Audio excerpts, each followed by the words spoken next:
What's happening, everybody? Welcome back to Working with Bobby. I got outside kind of late today because yesterday evening was kind of rough. Had some things that I had to get done. But I spent most of the day at least trying to rest, but I still wanted to try to figure out what was going on with my truck. So I'm gonna get the camera turned around. I'm home, so I don't have my tripod, so y'all not gonna actually get to see me like do the physical work, other than what I'm able to record while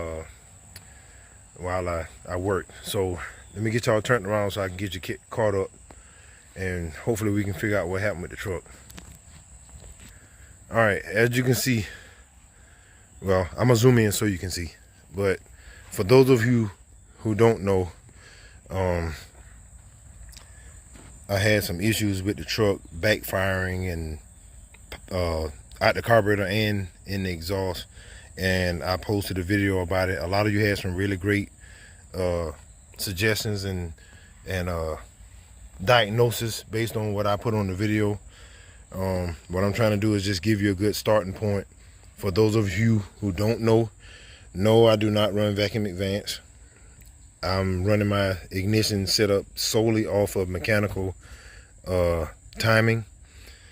My timing at this particular time is, I think, set at about 4 degrees before top dead center.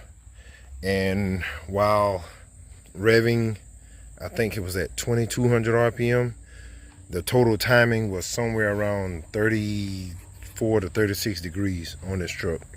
And while having a timing light on it while it was running, no, you can't see down in there, but this is normally where I point it. It did not fluctuate at all. So I don't believe that my issue is in the ignition timing. Like I said, believe. I don't know for sure, but I don't believe it. So what I plan on trying to do today, as you saw the list, I'm gonna try to do a compression test. It's one of the harder things to do right now, you know, because I got to get back up under there and pull the spark plugs and all that stuff one by one and do a compression test. But what I'm gonna try to do is the easier stuff first. I'm gonna try to get the valve covers off. I've already disabled my fuel system. I'm gonna get back up under here and disable my power going to the distributor so I don't have to worry about the plugs firing. And I'm going to disconnect my PCV. This the fuel line. I got them zip tied together to kind of hold it in place. But I'm gonna disconnect my PCV connection, take this valve cover off, and I'm gonna see if I can maybe get my wife to come out here and spin the motor over, so I can watch these rock arms, make sure I ain't done did more than one thing at one time, because it is possible to both have an issue with the jets in these Holleys stopping up and potentially wearing out a lobe in the cam. So without further ado, because I don't want to make the video super long, I may do 2 parts to it. I'm gonna take the air cleaner off, disconnect that fuel line, and I'm gonna pull that front fuel bowl off and check to see if one of them jets stopped up in that metering block. That might be as far as I need to go. If I see that, I already know that, you know, what kind of damage has been done, because if it leaned the motor out, it's guaranteed that I burnt valves. So without further ado, I'm gonna go ahead and get that stuff done, and I'm gonna get y'all cut back on so you can see what I do as I go. So hopefully you tag along. I hope that I teach you something, and feel free, like I always tell you in the comments, if it's something I can do better or easier or wrong, or something that I did wrong, let me know. I'm here to learn just as well as you guys are. So just stay tuned. All right, y'all, this is what I done so far. I disconnected my power to the distributor. You don't have to disconnect the black wire. That goes to the that sends power from the harness inside the cap, that goes to the coil, and then inside through to the I believe the ignition control module that's under the distributor cap. So you don't have to disconnect that one, just the one that's key on power, which is in this pigtail that I just did. I got the valve covers off. This time it was a whole lot easier. I just disconnected the PCV which it's not stopped up. That's one way of checking it. You can rattle it or whatever. If you hear it rattling, then normally it's okay. From what I can see, everything looks fine, but looks can be deceiving. What I'm gonna do next is try to pull this fuel bowl off, and I believe it. I believe it. I believe the jet's in the front side of that. It's been a while since I rebuilt it, but I'm gonna go ahead and pull that off. And if I'm thinking what I'm thinking, my issue is going to be in there. So I'm trying to put some towels here, try to catch the fuel when it runs out. Hopefully it don't, but I know it's going to be something in there. And I'm gonna get that off, and then I'm gonna turn the camera back on so I can show y'all what I find. So just stay tuned. All right, y'all, we back. I got the fuel bowl off. Instead of taking the line loose, I just took the bowl off. It was easier for me. This is how it looks on the inside, for those of you who don't know. But I'm not going to spend a whole lot of time paying attention to that part of the carburetor, because what I really want to see is these right here. Now, I didn't do it yet, and I didn't look yet, but what I'm going to do is get me a flat blade screwdriver, because I don't have that jet tool. And I'm going to try to get down in here and see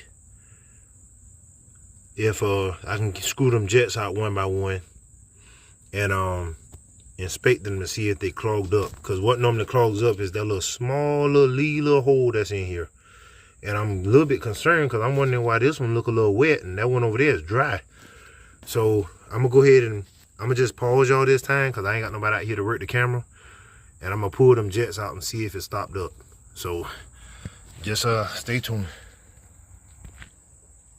All right, y'all, we back. This is the one from this side of the metering block.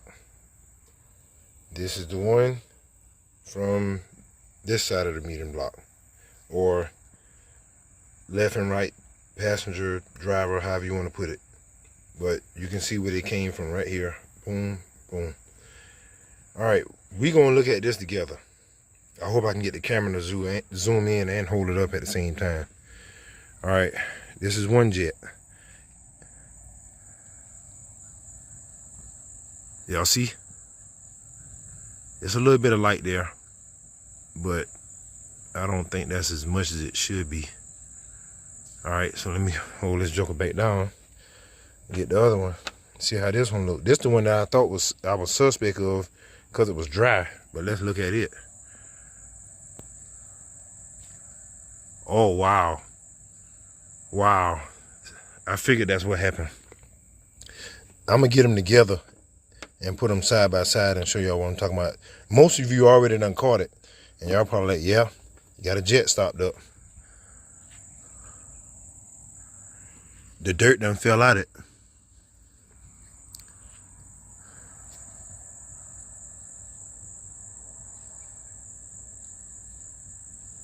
When I put it down, the dirt fell out. Oh, wow.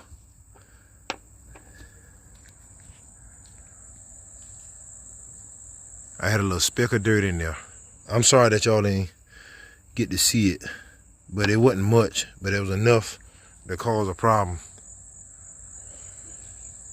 Wow. That's what happened. The little speck of trash got in there. Matter of fact, that might be it right there. It ain't gonna let me zoom in that small. Wow. It don't take much. I wonder if you guys, any one of you carburetor gurus, is there anything that we can do, we meaning the people that just outright love to run Holley style carburetors, what can you do to keep from picking trash up with the jets being at the bottom of the bowl? If anybody can answer that question intelligently, you know, the way I can understand it and be able to make a decision off it, let me know. Because I know that I blew both of these jets out properly when I put this carburetor on. Obviously, because if I didn't, I would have had this issue quicker, sooner rather than later. But now, after I lightly tapped here, kind of like dropped them down, they both look the same. But I saw the trash that was in it. when I picked the other one up. And then to look at the bowl, it would be picking up the fuel from the lower part, you know, where it's under the, not under the float, but like when you adjust your float level, that's the only part that you would be able to pick up fuel, because obviously you ain't gonna have the jets at the top of the bowl where the air is. So I was just wondering, because if it's nothing I can do to try to remedy that situation, man, I might have to go to a Edelbrock or something, because I can't keep doing this. Because I'm not the kind of guy that got the money to just keep throwing parts at this joker just because the carburetor leaning out. And I change my fuel filter on the truck once a year, so I know we good in that area. But yeah, there's a little speck of trash in there. That's all it takes. Jesus me. Well, what I'm gonna do, y'all, is I'm gonna slap this back together just temporarily, you know, so I don't cause any extra problems. It's gonna have to come apart anyway, so I think.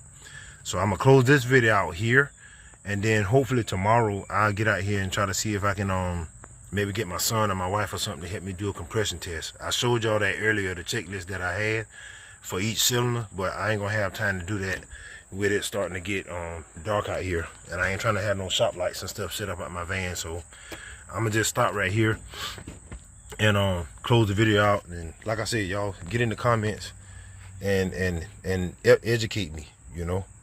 I mean, I don't know everything, I know y'all don't know everything, but you know, I put this stuff out here to try to teach people the stuff that I know that don't know what I know. So if you know more than me, man, hey, share that knowledge. Can't take it with you. All right, so let me get y'all turned around so I can get y'all closed out. Yeah, y'all like that. I didn't even pause it. Hopefully I see y'all guys tomorrow.